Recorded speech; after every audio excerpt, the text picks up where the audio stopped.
Hi everyone, welcome to Sweet TV. I'm your host Fantima. Thank you for joining us. Sweet TV is brought to you by my company, The Sweet Network, which stands for Supporting Women to Empower and Enhance Themselves. You can visit our website to learn more. And we also have a YouTube channel that you can visit as well. And also you can follow our Instagram. All right, so what I wanted to do was just talk to you about some of the things that we're bringing to you soon. We're partnering with a company called the Melanin Support Project. And the Melanin Support Project works with women of color who are moms.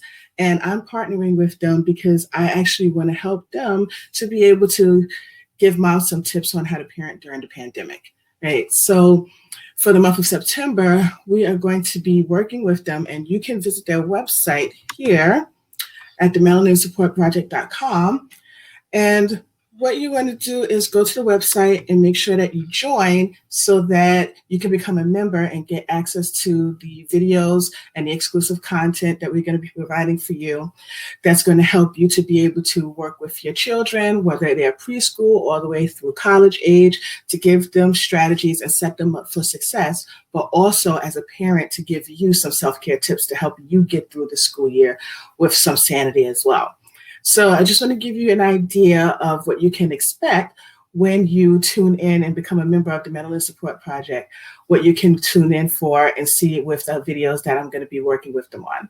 So we are going to be breaking it down into different groups. We are going to start with the preschool / daycare group. Then we're going to talk about elementary and middle school. And then we're going to go into high school. And then we'll end up with talking about college and beyond. Right? And throughout the entire process for the month of September, while we're breaking down those different groups and giving you strategies for them to be successful in school, we'll also be giving you some strategies to be successful and to have self-care for yourself and things that you could also implement with your family as well. So just to give you a little bit of an inside peek to what you can expect, I'm going to give you a couple of tips from each of those different groups. And then I'll talk about a little bit of self-care strategy as well. So you can get a flavor of what you're going to be able to get when you join the Melanin Support Project and become a member so you can get their videos and get the rest of the content. So in terms of the preschool / daycare ages, right? So my son is currently 9 years old, and I also have a daughter who's 21. And when I was looking for daycares for them, way before COVID, I had a checklist of all the different things that I looked for in terms of a daycare provider. And I went to several daycares and I had my checklist with me. I spoke to some daycare providers, the directors, over the phone at first, and then went to their websites and got some information. And then I went to visit them in person, and I checked off all the things on my checklist, wrote my notes, and then I compared all of my files with each other to see which would be the best fit. Right. So maybe having a checklist would be a good idea for you. But in addition to some of the typical things you would have on your checklist in terms of the schedule, do they have a wait list? Do you have to provide your own food for your child? What the pay that you have to pay them is. You also want to make sure you include some things about the CDC guidelines for COVID safety. Very important. Right. And you also want to see if you can maybe do a virtual phone call with a teacher or a director from the daycare, and then also take your child with you to view the space in person. You want to make sure that your child feels comfortable there. See if your child is able to keep their mask on while they're there. You want to see if you feel comfortable with the staff while you're there, and see how the staff interacts with your child during that brief walkthrough of the facility. And then compare your notes to several different providers that you've done this for and see which will be the best fit for you and your family. Okay? And then you also, for elementary and middle school children, and this is where my son falls into, he's going to the 4th grade, you want to find out if there's a disclaimer that you have to sign. Right. So several weeks ago, I found out it was floating around online. I don't know what state it was from, what district it was, but there was a disclaimer that was coming from a school where the parents had to sign saying that they do not hold the school responsible if the child contracts COVID.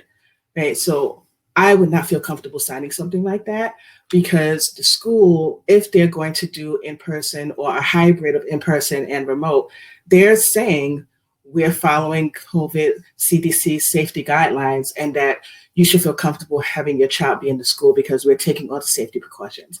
So for them to put out a disclaimer saying, we want to make sure that you do not hold us liable or responsible if something happens to your child and they contract COVID, that's already a red flag for me.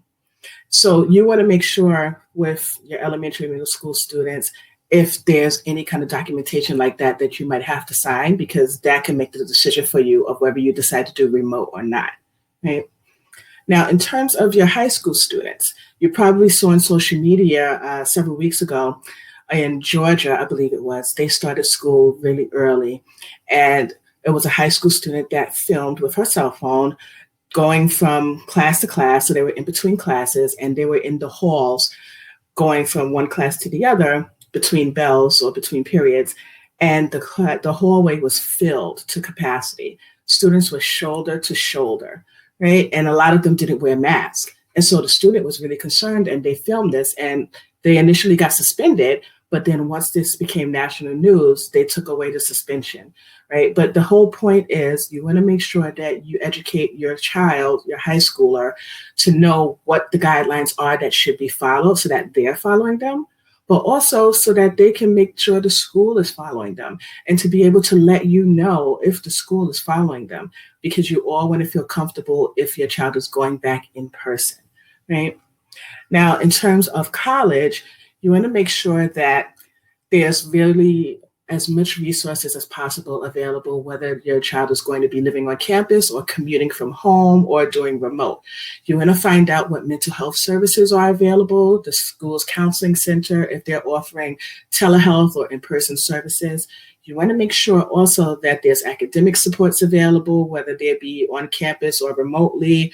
You want to make sure that there's some student organizations that your child can join so that they can feel a sense of community and not just focus on academics, because while the academics are important, they want to be well-rounded whole people. So they still need to take into consideration those other aspects of the college experience as much as possible in terms of joining student organizations, getting internships, different things like that. So that gives you an idea of some of the things that we'll be talking about in terms of all the different age groups.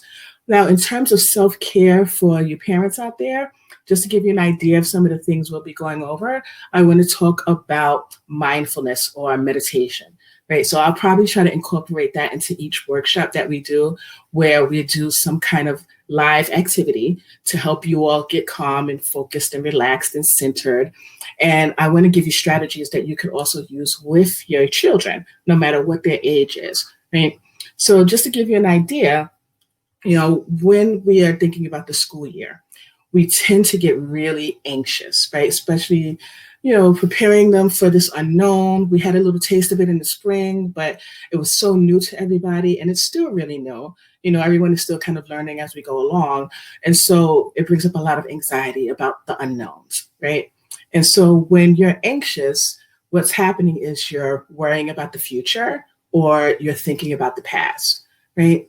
And so if your head is in the future or the past, that means you're not really focused on the present moment, right? And so mindfulness or meditation strategies can help you to refocus back into the here and now and be in the present moment. And so those are some of the ideas that we're going to be working through in terms of the self-care segments for the workshops, is how to be in the present moment, not worrying about the future and not thinking about or regretting the past, right? So stay tuned. I hope you're looking forward to it. Again, I want you to be able to go to the website down here, the Melanin Support Project, and join so you can get access to all the videos that we're going to be going over. And you can also go to my YouTube channel as well. And I'll put the link down below. And I'm hoping to see you there soon. And remember, again, this is Sweet TV. You can find all my videos on Sweet TV on my YouTube channel. And remember to like and subscribe and click the little bell for the notifications as well. All right. So take care, everybody, and thank you for joining.